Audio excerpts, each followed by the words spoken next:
Y bueno, hasta aquí las noticias a las 8:45. Soy Juan José Ríos. Como siempre, les invito a que continúen con nosotros porque dentro del espacio de las entrevistas y también análisis se va a hablar una vez más de la reactivación económica en el país y las disposiciones que toma el Ministerio de Educación en relación a los graduandos. Así que, compañeros, adelante. Buenas noches. Gracias, muy buenas noches. Arrancamos ya a las 8:45 en este espacio de entrevistas y análisis. Noche lluviosa en Guatemala en este día martes 25 de agosto del 2020 con dos temas de coyuntura nacional y de importancia. Vamos a hablar acerca de estas disposiciones del Ministerio de Educación en cuanto a los graduandos, qué va a pasar con los exámenes finales. Ya sabemos que no hay práctica presencial, pero qué va a pasar con todo esto, y también vamos a hablar sobre la reactivación económica en el país. Le damos también la bienvenida esta noche a Mariano Rayo, que nos acompaña en el set. Mariano, buenas noches, ¿cómo estás? Gracias, Mario, buenas noches, gracias por aceptar que por el día de hoy, por la noche de hoy, esté aquí sustituyendo a Marinés Rivera. Le damos un saludo a Marinés. Por supuesto, ya avanzada la pandemia en el país, ¿no? Exactamente. Ya teníamos rato de no estar juntos, Mario. Es cierto, ya desde la pandemia pasada. No es cierto. Desde la peste negra. No es cierto.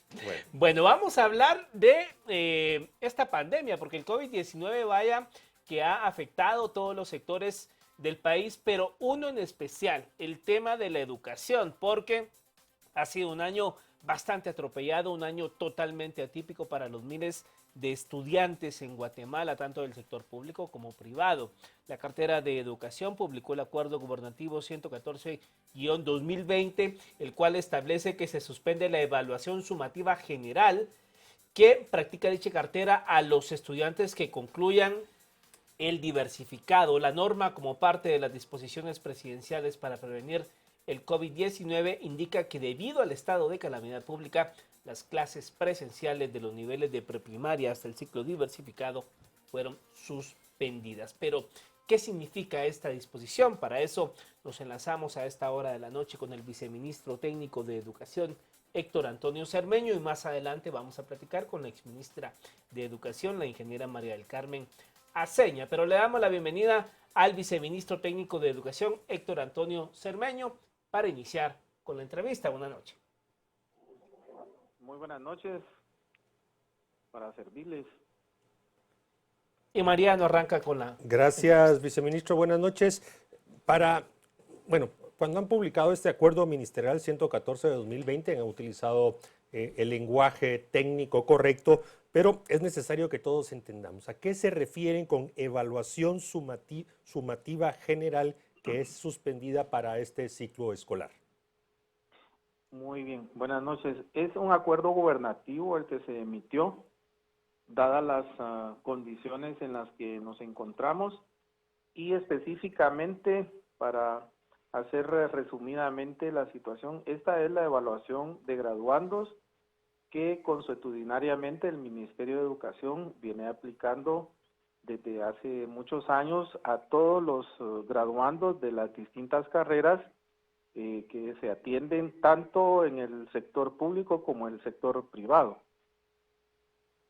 Ahora bien, viceministro, ¿de cuántos estudiantes estamos hablando? ¿De cuántos estudiantes tanto del sector público, que es quizá el dato más cercano que usted tiene, o si nos puede dar también del sector privado, que estarían pues acogiéndose a o que este acuerdo gubernativo los acoge?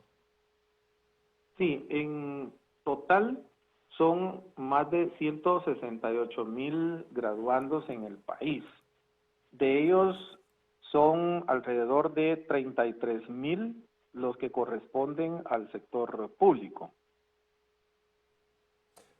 Licenciado Cermeño, quienes han empezado a analizar este acuerdo gubernativo y esta suspensión de la evaluación sumativa general, entenderíamos que es suspender estos exámenes de fin de año. ¿Significa esto, como se interpreta, que a partir de esta suspensión son promovidos todos al año siguiente si corresponde, o se gradúan definitivamente del colegio o la escuela? Ya, lo que ocurre es que esta evaluación no es vinculante con la promoción, sino que es una evaluación que lo que ha permitido es poder hacer de manera censal, digamos, una valoración de los aprendizajes que han obtenido los estudiantes, y esta prueba que se hace anualmente no significa que alguien pierda o gane. Ahora bien, ¿qué pasa, por ejemplo, con todos estos estudiantes? ¿Cómo garantizar el nivel de preparación para aquellos que están ya en el proceso para ingresar al ciclo universitario? Digamos, año con año hay mucha deficiencia en cuanto al graduando que va por primera vez a hacer un examen de nivelación a las universidades del país. Ya la Universidad de San Carlos año con año ha dado a conocer las deficiencias que los estudiantes llevan del diversificado, y este año en particular, ¿cómo garantizar que no se agudicen esos problemas de matemáticas, lectura y otras materias para los graduandos? Ya, lo que ocurre es de que, digamos, el Ministerio de Educación, en el tema de la atención a los graduandos del sector público, hizo una priorización de áreas, y las áreas que se priorizaron fueron las de matemáticas y comunicación en lenguaje, precisamente por, digamos, algún tipo de falencias que en algún momento han presentado algunos egresados cuando aspiran a estudiar en la universidad de San Carlos o en otras universidades, y se someten a algunas pruebas específicas que ahí les aplican. Viceministro Cermeño, ya entendiendo esta evaluación sumativa general, esto es que algunos centros de estudio, tanques de pensamiento, han utilizado esta evaluación para después realizar y establecer un tipo de ranking. Es esa evaluación a la que nos referimos, ¿verdad? Específicamente es esta la evaluación. Que es independiente de aquellos exámenes que permitan promover al grado superior, ¿correcto? Tiene razón usted en lo que plantea, porque, digamos, diferentes son los tipos de evaluaciones que se llevan a cabo en cada centro educativo a las distintas áreas en las carreras que tienen currículo nacional base, o asignaturas o equivalentes en carreras que tienen plan de estudios o pensum de estudios. Ahora, viceministro, digamos, todas estas disposiciones que la cartera de educación ha implementado a raíz de esta situación del COVID-19, también va empatado en cuanto a que no habrán prácticas presenciales de los estudiantes que están ya cursando el último grado de diversificado. ¿Qué pasa también con el tema de presentar seminarios? ¿Qué pasa con todas esas modalidades que hacen los estudiantes ya en su último año de diversificado? ¿Qué pasa?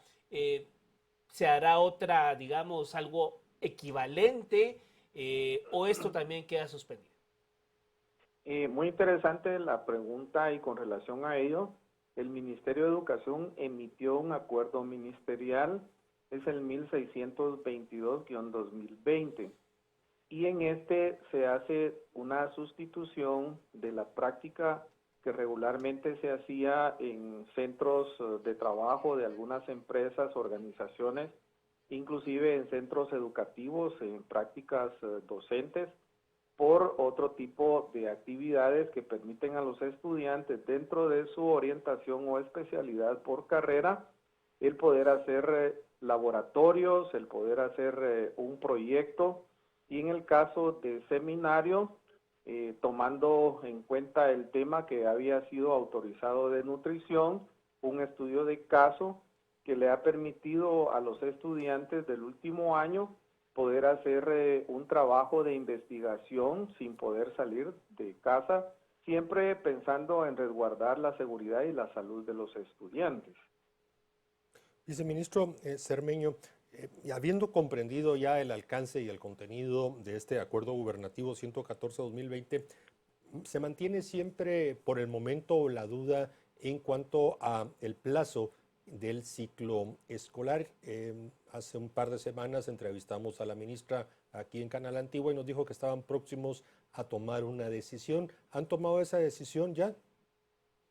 Justamente estamos en ese proceso ya por definir, digamos, el plazo de conclusión o finalización del ciclo escolar, porque se está haciendo un análisis técnico para poder determinar la forma de la evaluación para buscar la promoción de los estudiantes.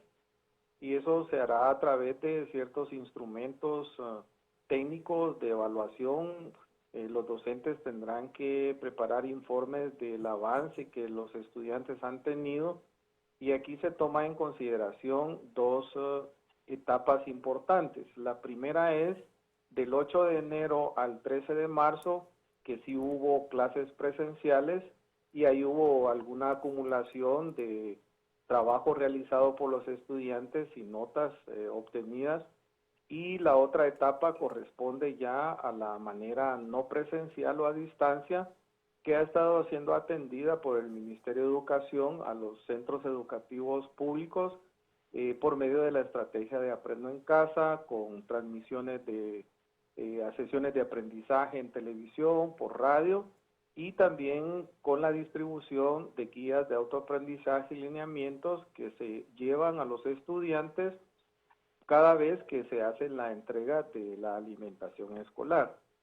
En el caso del sector privado, se continúa con la vigencia del acuerdo ministerial que establece el calendario escolar, y para el efecto cada institución educativa del sector privado ha presentado y continúa presentando un plan con adecuaciones curriculares y una estrategia particular, y eso es autorizado por una autoridad distrital que está en el nivel departamental.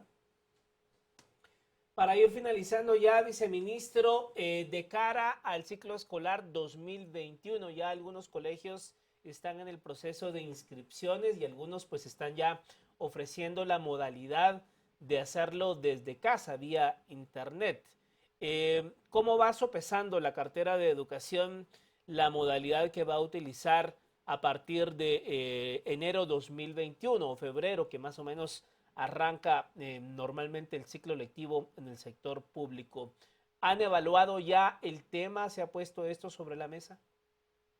Sí, digamos, hay una mesa técnica nacional de gestión con la que nos reunimos todos los miércoles para estar evaluando el comportamiento, la evolución del COVID-19, y con relación a ello es que se van tomando algún tipo de discernimientos técnicos para poder lograr concluir en primera instancia el ciclo escolar que está en marcha y estar previendo cómo se arranca el ciclo escolar 2021. Y ahí se tendrá, digamos, como una modalidad combinada que en estos momentos a nivel internacional hablan de un modelo híbrido de educación, que en el caso de Guatemala podrá realizarse a través de forma presencial cuando la situación nos lo permita, de una forma muy escalonada y ordenada en los centros educativos, manteniendo el resguardo de los estudiantes, los docentes, con protocolos que se están trabajando, y en ese sentido estamos coordinando con la Precovid en el sentido de poder tener una asesoría especializada y experta en el tema de cómo poder tener los protocolos listos y, como les decía, de una forma presencial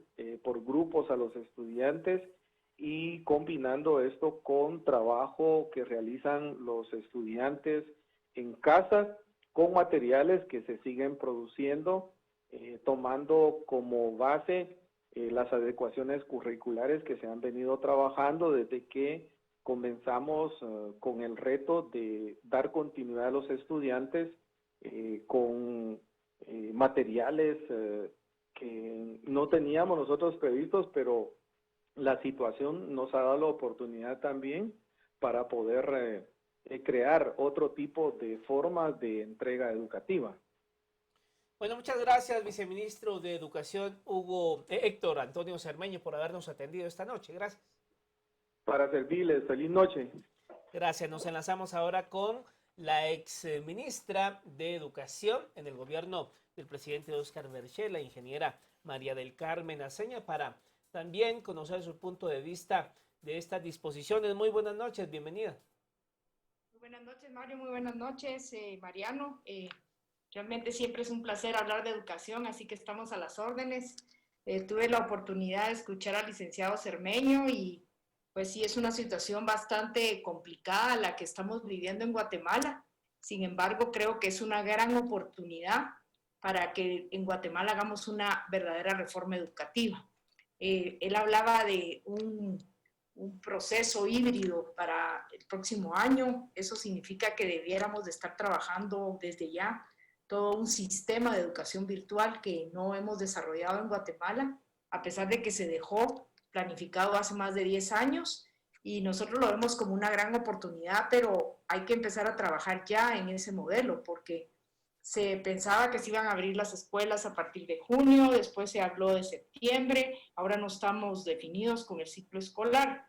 Si quieren, pues ahondamos un poquito en este acuerdo 114-2020. Precisamente, ingeniera, ese es el tema que quisiera que evaluara. Ya nos ha clarificado el viceministro de qué se trata. Se trata de esa famosa evaluación que se hace tanto desde el sector público como privado y que sus resultados sirven después para tener algún norte, alguna evaluación general de los niveles de aprendizaje de los estudiantes. ¿Cómo toma usted el hecho que se haya suspendido para este ciclo escolar esa evaluación? Mire, considero que sí no se podía hacer con las circunstancias que tenemos, ¿verdad? Porque esto se hacía en las escuelas, se hacía en un periodo de tiempo, no tenemos el distanciamiento y obviamente esta prueba no es vinculante. Ahora, la prueba tenía también un factor que también se toma en cuenta en el acuerdo, que es que solo se le da el título a aquellos que realmente terminan el ciclo, porque lo que nosotros encontramos lamentablemente antes de hacer la evaluación y haber inventado este código de barras para el título, es que habían instituciones que daban títulos a estudiantes que no habían ni siquiera cursado el último año. Entonces, esto también es muy importante que se le dé el título a aquellos jóvenes que realmente concluyeron su ciclo. Y nosotros lo usábamos también como un referente para garantizar que el estudiante había terminado su curso y que estaba presente en el aula.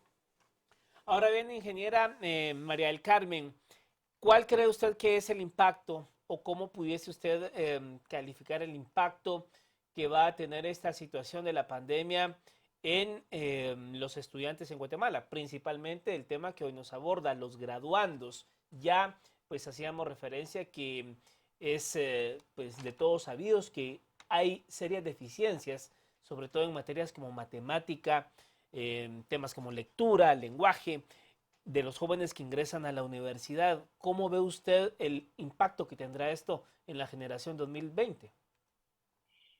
Mire, creo que es de esperar de que no sea tan mal el resultado porque el 80% de la educación diversificada está en manos de instituciones privadas y las instituciones privadas han innovado muchísimo en plataformas virtuales, en formas de dar la educación. Muchos de los jóvenes que ya están en diversificado pues tienen acceso a internet y a un dispositivo, entonces yo le diría que tal vez no va a ser tanto el impacto, pero sí, obviamente hay muchos jóvenes que van a recibir un título, pero no van a obtener la educación. Entonces, pues yo lo que creo que se podría hacer es una serie de cursos que se preparan con la universidad para aquellas deficiencias que se encuentren debido a que prácticamente este año no se llevó a cabo una serie de materias. Hay materias como, por ejemplo, el seminario, que tenía toda una serie de procesos de visión de país, de visión personal, qué voy a hacer a futuro. Pues eso no se pudo hacer. Las guías curriculares que se hicieron hace unos meses, yo considero que no son suficientes como una práctica.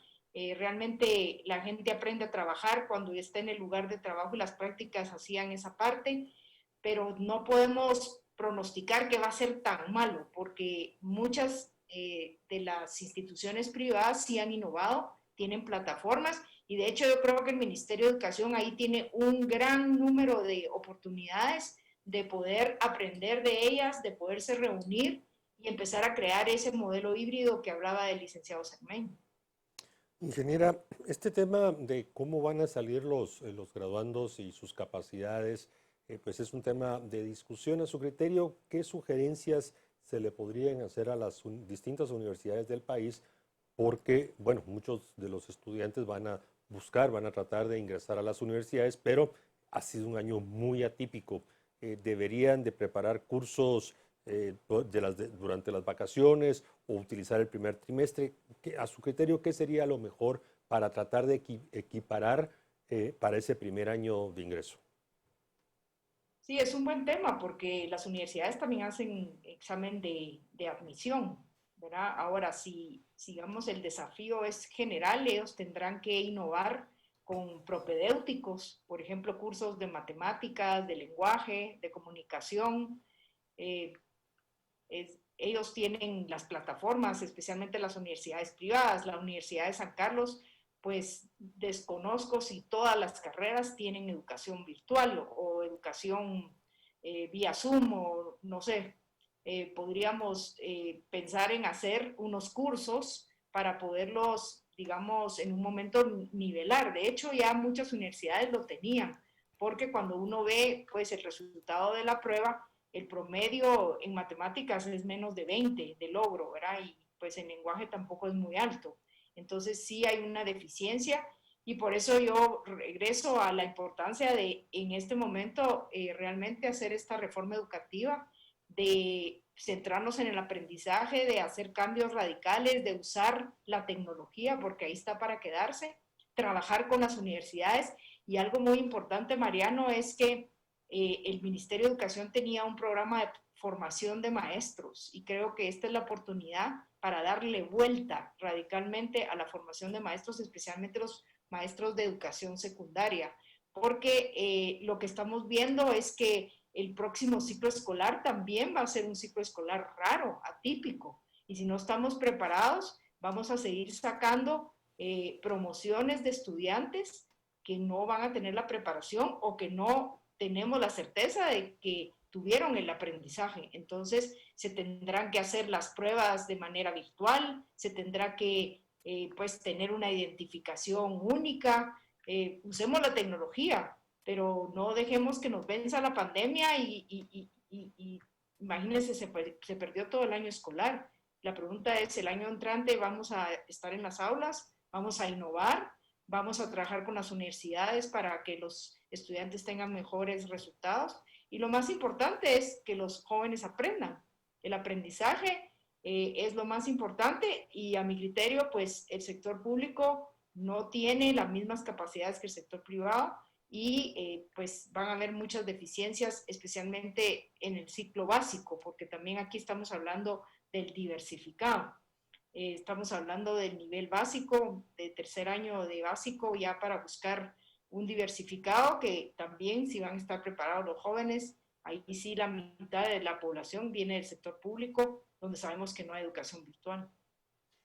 Usted mencionaba precisamente al inicio de su intervención el tema de la tecnología en la educación, un tema que se ha venido hablando desde los últimos años, llevar tecnología a las aulas y una modalidad con pues todo este boom de las redes sociales, el internet y todas las plataformas que han surgido en los últimos años. Pero este año 2020 nos agarró de sorpresa a todos y nos aterrizó en la realidad en que se ha hablado mucho del tema, pero poco se ha implementado en el sector público. ¿Qué debería de implementar ya el Estado para poder llevar esta modalidad a las aulas, o no desde las aulas, porque será imposible retornar a las aulas al menos en los próximos meses, pero cómo empezar ya a trabajar en un tema que se lleva años hablando y que este año nos aterrizó de tajo de que no estamos preparados para ello? Sí, yo creo que, Mario, usted toca un tema muy importante. La pregunta es, ¿qué hicimos en estos 5 meses? A mi criterio, pues lo que se podría hacer es convocar tal vez a las personas más digamos, que tengan conocimiento de tecnología, de educación, hacer un equipo multidisciplinario con las universidades y prepararnos como sector público para el año entrante tener una educación híbrida.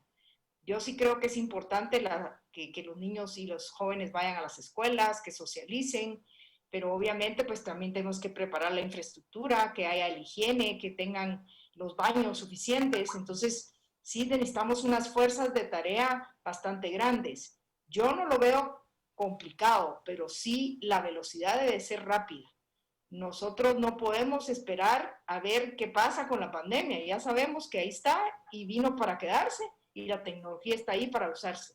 Entonces yo sí creo que debemos ya empezar a presionar al sector público que convoque a la gente, que convoque al sector privado. El sector privado ha hecho muchas cosas interesantes, otros países también, pero nuestros niños y nuestros jóvenes no han tenido la educación y le podríamos dar un dispositivo a todos los niños y a los jóvenes, podríamos generar contenidos y podríamos capacitar a los maestros, por ejemplo, de octubre a diciembre.